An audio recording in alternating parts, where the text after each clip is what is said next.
வச்சு ஆளு மேல ஊத்துற காஞ்ச மாடு கம்புலதான் பாஞ்சது போல் தெம்புலதான் நீயும் மேய பாக்குற மூட்டை தூக்கும் மாமாய் அழகு மான தூக்கலாமா மாமன் வீரம் என்ன அதத்தான் நானும் பார்க்கலாமா சந்ததி எல்லாம் தெரிஞ்சும் ஏயா சொதப்புற இப்படி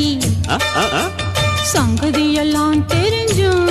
ஏயா சொதப்புற இப்படி சொர்க்க வாசல் கதவு உனக்கு கிட்டத்தானே இருக்கு உள்ள வந்து பாரு கிடைக்கும் தேவைப்பட்ட சரக்கு எப்படி எப்படி அது அப்படி அப்படி ஏய் எப்படி எப்படி அது அப்படி அப்படி